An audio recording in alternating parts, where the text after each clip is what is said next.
તો ફરી એકવાર આવી ગયા છીએ દેશી ભાણું લઈને યાર. સેવ ટમેટાનું શાક હોય ને પરોઠા હોય એના ભેગું સલાડ હોય. અરે યાર મોજે મોજ પડી ગઈ. હમણાં સાત્વિકનું સિઝન ચાલુ છે એટલે કે સાત્વિક ભોજનના વિડીયો હમણાં બહુ આવશે.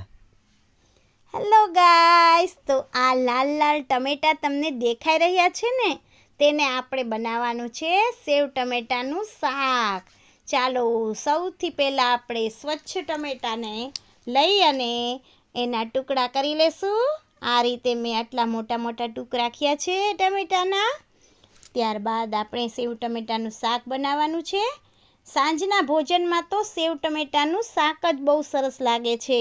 અને આપણે દયાબેનનું પણ સ્પેશિયલ છે આ સેવ ટમેટાનું શાક. તમે જોઈ શકો છો, આ મેં તેલ મૂકી દીધું છે. ત્યારબાદ એમાં હું થોડી એવી રાઈ ઉમેરીશ અને ત્યારબાદ આપણે થોડું એવું જીરું લેવાનું છે. આ ચમચી એક જેટલું જીરું લઈ અને વઘાર કરવાનું છે આપણે ટમેટાનો. થોડી એવી હિંગ નાખશું અને ત્યારબાદ આપણે આપણા ટમેટાને વઘારી દેવાના છે. ત્યારબાદ તરત જ વઘાર ઉડી ન જાય તેના માટે આપણે ડીશ ઢાંકી દેવાની છે. આ તમે જોઈ શકો છો, વરાળ બધી નીકળી રહી છે અને આપણે હવે ચમચાની મદદથી સરસ આપણે શાકને હલાવી લેશું. આ તમે જોઈ શકો છો, બહુ સરસ કલરફુલ ટમેટા લાગી રહ્યા છે આપણા. તો આપણા અત્યારે ટમેટા ચોળવાઈ રહ્યા છે અને અમારા ઘરની અંદર પપ્પાનું ફેવરેટમાં ફેવરેટ શાક હોય તો સેવ ટમેટાનું શાક. હા, જ્યારે પણ કાંઈ શાકમાં ન હોય એટલે ભાઈ બનાવી નાખો સેવ ટમેટાનું શાક. તો ત્યારબાદ મમ્મી હવે રેસીપીની અંદર શું કર્યું છે? આ 5 ચમચી એવી આપણે હળદર ઉમેરી દેશું. ત્યારબાદ અડધી પોણી ચમચી જેટલું મીઠું ઉમેરી દેશું અને આપણે શાકને ફરી એકવાર હલાવી લેવાનું છે ચમચાની મદદથી અને બધું એકરસ કરી અને સરસ રીતે ઢાંકી દેવાનું છે. આ રીતે ડીશ ઢાંકી અને આપણું શાક ચડી જાય ત્યાં સુધીમાં તમારે એક વસ્તુ કરવાની છે, લાઈક, સબસ્ક્રાઈબ અને શેર. ચાલો આપણે હવે શું બનાવશું? કોઈ કહી શકે છે આપણે શું બનાવશું? સેવ ટમેટાના શાક સાથે શું ચાલે? કાં તો પરોઠા જોઈએ અથવા તો ભાખરી જોઈએ. તો આપણે બનાવશું આજે પરોઠા. ચાલો આપણે લોટ ચાળી લીધો છે. ત્યારબાદ આપણે ચમચી જેટલું જીરું આપણે આમાં આખું નાખશું. જીરાથી બહુ જ સરસ ટેસ્ટ આવે છે પરોઠાનો. ત્યારબાદ ચમચી એક મીઠું નાખશું. તેને પણ આપણે સરસ રીતે મિક્સ કરી લેવાનું છે. ત્યારબાદ આપણે મોણ નાખશું તેલનું. જે રીતનો લોટ હોય તે મુજબનું આપણે મોણ નાખવાનું છે. આટલા લોટમાં મેં 2 પાવરા જેટલું મોણ નાખ્યું છે. ત્યારબાદ આપણે લોટને મિક્સ કરી લેવાનો છે. આ રીતે બધું મિક્સ થઈ ગયા બાદ જ આપણે પાણી ઉમેરવાનું છે અને લોટ બાંધવાનો છે.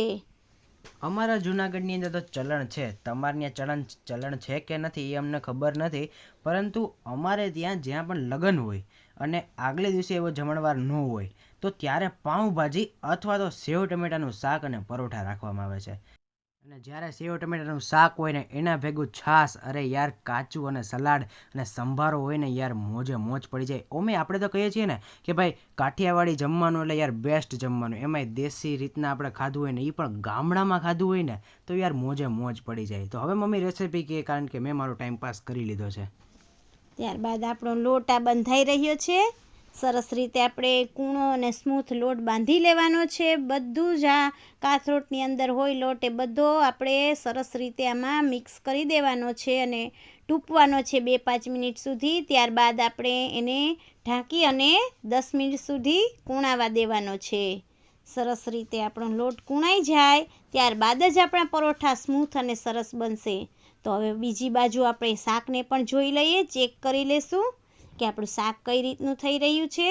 આ તમે જોઈ શકો છો, જો નીચે મસાલો ચોંટી ગયો હોય તેને આપણે ચમચાની મદદથી સરસ રીતે હલાવી અને સરસ મિક્સ કરતું જવાનું છે, જેથી કરીને આપણું તેલ બધું છૂટું પડી જાય. ત્યારબાદ આપણે ચમચી એક ખાંડ ઉમેરવાની છે. આ બધું સરસ મિક્સ થઈ જાય ત્યારે જ આપણે ચટણી પણ ઉમેરવાની છે. આ શાકનો કલર તમે જોઈ શકો છો, બહુ જ સરસ આવી રહ્યો છે. તેલ બધું છૂટું પડી જાય ત્યારબાદ આપણે થોડું એવી ચટણી, જો આ રીતે મેં નાખી છે. તમારું શાક એકદમ રેડી થઈ જાય ત્યારબાદ જ આપણે ચટણી ઉમેરવાની છે. આ સરસ કલરફુલ શાક બની જશે. આ રીતે તમે શાક બનાવશો તો તમારું શાકનો ટેસ્ટ પણ સરસ આવશે અને કલર પણ સરસ આવશે, અને ઓછી ચટણી જો કોઈ ખાતા હોય તો પણ સરસ રીતે કલરફુલ શાક બની જશે. ત્યારબાદ મેં ગરમ મસાલો લીધો છે 5 ચમચી એવો, અને પાણી નાખી અને સરસ રીતે આપણે રસો જેટલો જોઈએ તેટલો કરવાનો છે. એ પ્રમાણમાં જ આપણે સેવ ઉમેરશું. આ શાક આપણું રેડી થઈ ગયું છે. ત્યારબાદ આપણે સેવ ઉમેરી દેવાની છે અને 1 મિનિટ સુધી રાખવાનું છે. બસ ચડી ગયા બાદ હવે આપણું શાક રેડી થઈ ચૂક્યું છે. ત્યારબાદ આપણે ઢાંકી દેવાનું છે. આ આપણું તૈયાર છે સેવ ટમેટાનું શાક સર્વ કરવા માટે. તો વાટકીમાં આપણે લઈ અને શાક આપણે સર્વ કરી દઈશું.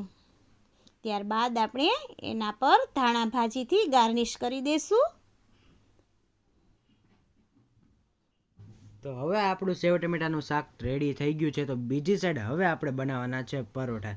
તો પરોઠાની પ્રોસેસ છે ને થોડીક એવી લાંબી હોય છે, કારણ કે રોટલીની જેમ એક જ વાર વણવાના નથી હોતા.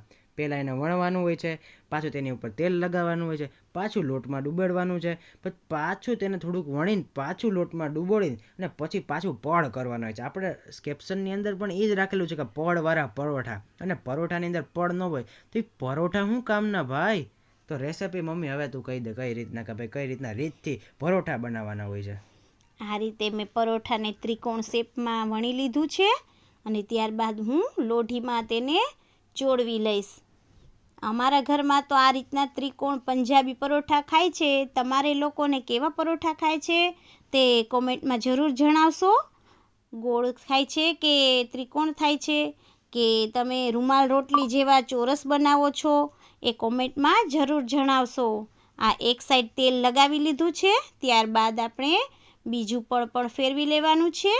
આ તમે જોઈ શકો છો સરસ ફૂલી અને સરસ સ્મૂથ એવું પરોઠું બન્યું છે આપણું. બીજી સાઈડ પણ તેલ લગાવી અને આપણે ચોળવી લેવાનું છે. આ રીતે ફરતી કોર પર આપણે તવીથાની મદદથી પ્રેસ કરશું એટલે સરસ આપણી ચૂમકી પડી જશે અને પરોઠું સરસ શેકાઈ જશે. તમે જોઈ શકો છો આ પરોઠું આપણું રેડી થઈ ચૂક્યું છે અને તેમાં મસ્ત ડિઝાઇન થઈ છે. ત્યારબાદ આપણે ડીશમાં સર્વ કરશું અને સલાડ સર્વ કરશું. ત્યારબાદ સેવ ટમેટાનું શાક પણ સર્વ કરશું. તમે જોઈ શકો છો આ મજેદાર આપણી કાઠિયાવાડી સાંજની ડીશ તૈયાર છે. તો તમે હવે શું કામે રાહ જોઈ રહ્યા છો યાર? શેરનું બટન દબાવી દો, તમારા જેટલા સગા સંબંધી છે એ બધાને વિડીયો મોકલી દો કે ભાઈ યાર તમે ઘરે બનાવો સેવ ટમેટાનું શાક અને પરોઠા. અને જ્યારે પણ શાકભાજી ન હોય અને ટમેટા પડ્યા હોય તો સેવ લઈ લો 5 વાળું 10 વાળું પેકેટ અને તમે સેવ ટમેટાનું શાક બનાવી નાખો. યાર ઇઝી સિમ્પલ, યાર તમારા માટે તો અમે બધા વિડીયો બનાવીએ છીએ. તો લાઇક શેર અને સબસ્ક્રાઈબ કરવાનું ભૂલતા નહીં. Thank you for watching. Bye bye.